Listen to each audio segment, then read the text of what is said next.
Tree media ప్రేక్షకులకు నమస్కారం. ఈరోజు మనతో చర్చించుకోవడానికి ఆధ్యాత్మిక విషయాల గురించి మన శ్రవణ్ గారు ఆధ్యాత్మికవేత్త ఉన్నారు. వారిని అడిగి కొన్ని ఆధ్యాత్మిక అంశాల గురించి చర్చించుకుందాం. నమస్కారం శ్రవణ్ గారు. జై శ్రీరామ్. సన్యాసం అన్నది ఎవరు తీసుకోవాలి, ఎవరు తీసుకోవద్దు?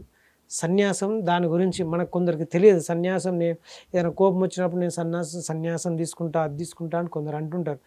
అసలు సన్యాసి కావడానికి గల అర్హత ఏంటి?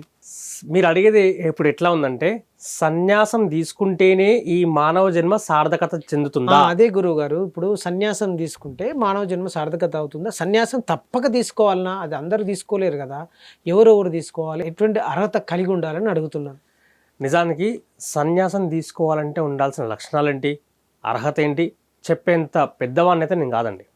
కానీ సన్యాసం ఎప్పుడు తీసుకోవాలంటే, త్యజించేసిన తర్వాత మొత్తం అన్నీ త్యజించాలి. ఆస్తిపాస్తులు, బంధాలు, బంధుత్వాలు, కోరికలు, భోగాలు ఇవన్నీ వదిలేసి రజోగుణం, తమోగుణం వదిలేసి సత్వగుణం నుంచి శుద్ధ సత్వంలోకి వచ్చేసిన తర్వాత ఇప్పుడు ఇంకా సన్యాసం తీసుకోకపోయినా పర్వాలేదు, నేను సన్యాసిలాగానే బతుకుతున్నాను అన్నప్పుడు సన్యాసం తీసుకోవాలి. అంటే మరి ఇప్పుడు చిన్నతనంలో తీసుకున్న వాళ్ళ గురించి సన్యాసం తీసుకున్న వాళ్ళు అది వేరు, అది గురు పరంపరగా వచ్చి. గురు పరంపర కాకుండా మామూలు మనలాంటి సాధారణ మనుషులు సన్యాసం తీసుకోవాలంటే ఇప్పుడు మీరు చెప్పినట్టుగా అవన్నీ దాటిన తర్వాత తీసుకోవాలన్నట్టు. ఇంకా సన్యాసం తీసుకోకపోయినా పర్లేదు అనుకున్నప్పుడు సన్యాసం తీసుకోవాలి. లేదు నేను అన్నీ వదిలేసినాను అంటే భార్య పిల్లలు ఉంటారు, పిల్లలు అందరూ వదిలేసి సన్యాసం తీసుకోవచ్చా? భార్య అనుమతి లేనిది చెప్తున్నాం. వానప్రస్థము అంటారు. వానప్రస్థం అంటే ఇప్పుడు మనం గృహస్థు నుంచి వానప్రస్థం, 60 ఏళ్ళు దాటిన తర్వాత అక్కడ పిల్లలు పెళ్ళిళ్ళు అయిపోతాయి, పెద్దగా అయిపోతారు, వాళ్ళ జీవితాలు వాళ్ళు ఉంటుంది. ఇక్కడ సన్యాసం తీసుకోవాలంటే భార్య అనుమతి తప్పనిసరి. ఎందుకంటే ధర్మపత్ని మీరే తన సర్వస్వం అనుకొని ఒక కుటుంబాన్ని వదిలేసి వస్తుంది. భార్య అనుమతి తప్పనిసరి, ఆమె కూడా అనుమతిస్తుంది. భార్య అనుమతితో సన్యాసం తీసుకున్న వాళ్ళు ఎంతోమంది అద్భుతమైన జీవనాన్ని ఇప్పటికి కొనసాగిస్తున్నారు. అద్భుతం అంటే ఏంటో తెలుసా? వైభోగం కాదండి, భోగాలు కాదు. అద్భుతము అంటే ఆనందం, ఆనందకరమైన జీవితాన్ని అనుభవిస్తున్న వాళ్ళు మా గురుగారు సన్యాసి. ఆయన పేరు చెప్పుకొని ఆయన మా గురువు అని చెప్పుకోవడానికి ఒళ్ళు పులకరిస్తుంది. అంటే ఎప్పుడు ఏ వయసులో తీసుకున్నారు సన్యాసం? వానప్రస్థం అయిపోయిన తర్వాత. పిల్లలు సెటిల్ అయిపోయినారు, ఇల్లు ఆశ్రమాన్ని రాసి చేసినారు, వాళ్ళ ఆవిడ గారు ఉన్నారు. పిల్లలు ఒప్పుకుంటారా అలా రాసిస్తే? అంటే పిల్లలు ఉన్నారు కదా, లేక కాదు, పిల్లలు ఉన్నారు. ఎట్లయితే భార్య అనుమతి తీసుకున్నాడు, పిల్లలు సెటిల్ అయిపోయినారు కదా, పిల్లలు సెటిల్ అయిపోయినారు, పిల్లలకు ఒక దారి చూపించినాడు, భార్య అనుమతి తీసుకున్నారు. భార్యని కొడుకు దగ్గర లేదా కూతురు దగ్గర వదిలేసి సన్యాసం తీసుకోవడం. సన్యాసం తీసుకోవడం అంటే ఏదో హిమాలయాలకు వెళ్ళిపోయి అక్కడ తప్ప. ఈ విధంగా సన్యాసం తీసుకున్న వాళ్ళు మళ్ళీ సాంసారిక జీవితంలో బ్రతకొచ్చా? లేదు. ఒకసారి సన్యాసం తీసుకున్న తర్వాత కుటుంబానికి దూరం ఉండాలి. భిక్ష చేసుకొని బతకాలి. భిక్ష అంటే ఒక పూట ఎవరింట్లో అయితే మనం భోజనం చేస్తామో ఇంకా మళ్ళీ ఆ ఇంటికి ఎప్పుడు వస్తామో తెలియదు.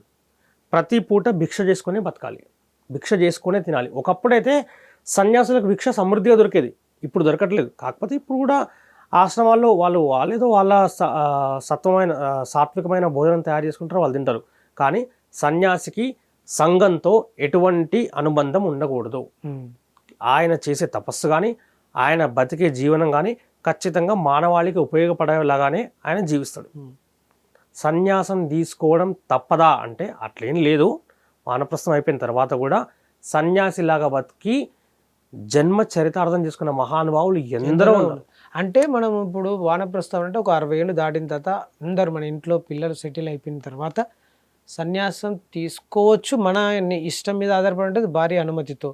లేదా అదే సంసారిక జీవితాన్ని కొనసాగిస్తూ కూడా మనం మన సన్యాసిగా బ్రతకవచ్చు. అంటే అది విధి విధానాలు, దానికి కొన్ని నిబంధనలు ఉంటాయి, అవి ఏమి ఉండదా? సాంసారిక జీవనం చేస్తూ కూడా చేసుకోవచ్చా? విధి విధానాల గురించి చెప్పేంత పెద్దవాళ్ళైతే నేను కాదండి. ఒక చిన్న స్టోరీ చెప్తాను చూడండి మీకు. మోహం వదిలేయాలి. మోహం అంటే ఇప్పుడు ఒక అతను కొత్తగా అరిషడ్ వర్గాల్ని దగ్గర మన దరిదాపులకు రానివ్వద్దు అంటారు. అందులో ముఖ్యమైనది మోహం, క్రోధం, మోహం. ఇల్లు కట్టినాడు, అది ఆయనది 3వ ఇల్లు 4వ ఇల్లు. ఇల్లుకు వాటర్ కొడుతున్నాడు. ఆయన ఏజ్ 85. ఇంతలో ఒక సావు, ఎవరు చనిపోయినారు, ఆ శవయాత్ర వెళ్తుంది. అరే ఎవరంటే పలానా మనిషి. ఓహో ఆయన 75 ఏళ్ళు ఉంటాడు కదరా. ఉంటాడు. ఓహో పెద్దవాడే అంటాడు. ఈయన కంటే ఆయన చిన్నవాడు చనిపోయినాడు, ఈయన మాత్రం ఓహో పెద్దోడే అనేసి పక్కన పనోనికి పురమాయిస్తాడు, నువ్వు కానీ నీళ్ళు కొట్టు అని చెప్పేసి. అంటే ఈయనకి ఇంకా మోహం ఉంది. ఈ కథ నాకు చెప్పడానికి రావట్లేదు కానీ చాగంటి గారు చాలా అద్భుతంగా చెప్తారు ఈ కథ. ఆయన చూసి నేర్చుకున్నది కథ. ఇంకా ఈయనకి మోహం పోలేదు. అట్లా మోహము అంటే ఇంకా బ్రతకాలని ఉంది అన్నట్టుగా. ఇంకా బతకాలని ఉంది. ఇంకా ఏం చేస్తారండి, ఏం చేస్తారు? మనకు అనుకోని వ్యాధులన్నీ శరీరంలో అట్లే ఉంటాయి.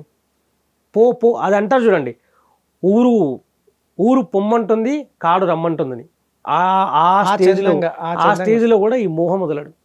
మోహం వదిలేసి ప్రశాంతంగా జీవించు అని శ్రీకృష్ణుడు చెప్పినాడు గీతలో. ఒకటే మాట చెప్పినాడు. ఒక చిన్న కథ చెప్తా చూడండి మీకు ఇక్కడ.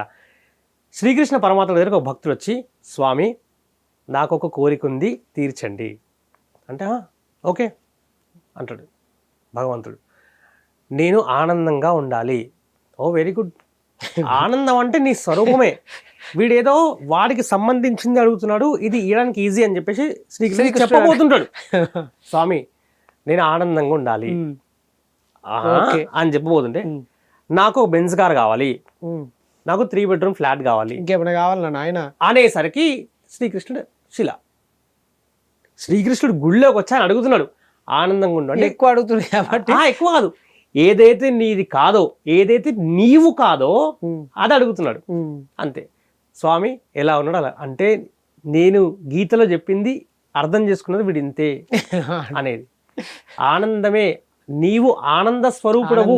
మహాభాగ్యం, ఆనందమే మన సంతోషం, ఆనందమే బ్రహ్మానందం మనకు కావాల్సింది. ఆనందమే ఆరోగ్యం కూడా. పరమార్థం లక్ష్యం అది లాస్ట్ చివరికి.